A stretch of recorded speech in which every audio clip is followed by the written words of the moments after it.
आप सभी का स्वागत है मेरे चैनल साधना का रहस्य में। और आज की कहानी है स्वर्ग की मुख्य अप्सरा के बारे में, जिसका नाम उर्वशी है। और कैसे वो एक राजा के प्रेम में पड़कर पृथ्वी लोक पर आ जाती है और कैसे उनकी संतानें भी होती हैं, इसके बारे में ये कहानी है। और ये कहानी है राजा पुरुरवा और स्वर्गीय अप्सरा उर्वशी की। तो एक दिन उर्वशी धरती की यात्रा पर थी। धरती के वातावरण के कारण वो मोहित हो गई और अपने सखियों के साथ वह धरती पर कुछ समय व्यतीत करने के लिए रुक गई। जब उर्वशी पुनः स्वर्ग की ओर लौट रही थी, तभी रास्ते में एक राक्षस ने उसका अपहरण कर लिया। अपहरण करते समय वहाँ से राजा पुरुरवा भी गुजर रहे थे। तब इन्होंने इस घटना को देखा और अपने रथ से राक्षस के पीछे लग गए।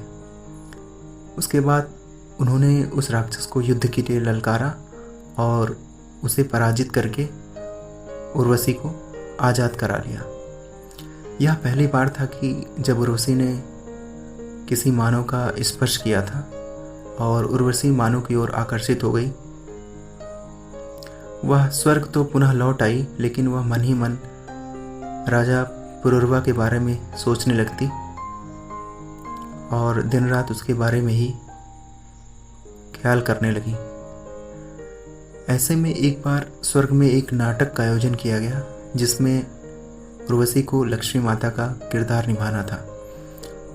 पर किरदार को निभाते हुए वह अपने प्रियतम भगवान विष्णु का नाम लेने की बजाय पुरुरवा का नाम लेने लगी।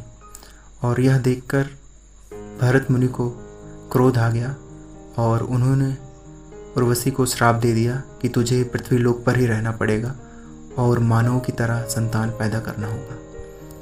यही श्राप उर्वशी के लिए वरदान जैसा साबित हुआ, क्योंकि वह पुरुरवा से मिलना चाहती थी और उससे विवाह भी करना चाहती थी। इस श्राप के कारण उर्वशी पृथ्वी लोक पर आ पहुंची। फिर वहाँ वह पुरुरवा से मिलकर उसने सारी बात बताई और फिर बाद में उससे शादी भी कर ली। लेकिन उर्वशी ने कुछ शर्त रखी थी। उसने राजा पुरुरवा के सामने 3 शर्तें रखी। उर्वशी ने कहा, मेरी पहली शर्त यह है कि आपको मेरी 2 बकरियों की सुरक्षा हमेशा करनी होगी, क्योंकि वह 2 बकरियां स्वर्ग से लेकर आई थी और वो उसे अत्यंत प्रिय थी। उसे वो पालती थी और हमेशा उसका ख्याल रखती थी। तो उसने कहा कि मेरी पहली शर्त यह है कि आप मेरी दोनों बकरियों की सुरक्षा करेंगे। दूसरा शर्त यह है कि मैं हमेशा घी का सेवन करती हूँ, इसलिए हमेशा मुझे घी मिलनी चाहिए। और तीसरी बात यह थी कि केवल जब हम दोनों संबंध बनाएंगे तभी एक दूसरे को निर्वस्त्र देख सकते हैं। उसके अलावा कभी मैं आपको निर्वस्त्र नहीं देखूंगी। तो ये 3 शर्तें थीं। पुरुरवा ने कहा कि मुझे ये शर्तें मंजूर हैं, और फिर राजा पुरुरवा का विवाह हो गया उर्वशी के साथ और दोनों आनंद पूर्वक रहने लगे। उर्वशी के जाने के बाद स्वर्गलोक में सभी देवताओं में हलचल मच गई थी। सभी उदास हो गए थे और मानो स्वर्ग की रौनक चली गई थी। वे चाह रहे थे कि पुनः उर्वशी लौटे, और उन्हें उन 3 शर्तों के बारे में भी पता था। तो देवताओं ने सोचा कि अगर हम ये शर्तें उसकी तोड़ दें, उनमें से कोई एक शर्त भी टूट जाए, तो पुनः जो है उसे वापस अप्सरा को स्वर्ग लाया जा सकता है। और इसकी जिम्मेदारी उन्होंने गंधर्वों को दी। गंधर्व जो थे वो स्वर्ग में नृत्य और गायन का काम करते हैं और देवताओं के लिए मनोरंजन का काम करते हैं। ये भी उपदेवता की श्रेणी में आते हैं। तो उन्होंने देवताओं का आदेश माना और वे स्वयं बकरियां चुराने के लिए चले गए।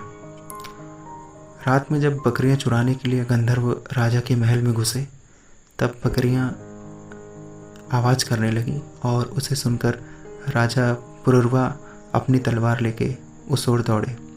उस समय राजा पुरुरवा निर्वस्त्र थे, उन्होंने कुछ नहीं पहन रखा था और राजा को निर्वस्त्र देखकर उसी बीच गंधर्वों ने वहाँ पर प्रकाश कर दिया और उस प्रकाश में अप्सरा ने राजा के शरीर को निर्वस्त्र देख लिया। तो यहाँ पर बकरियाँ भी उनकी गंधर्वों ने चोरी कर ली और राजा को इस शरीर को अप्सरा ने निर्वस्त्र देख लिया। तो दोनों शर्तें जो थी वो टूट गई थी।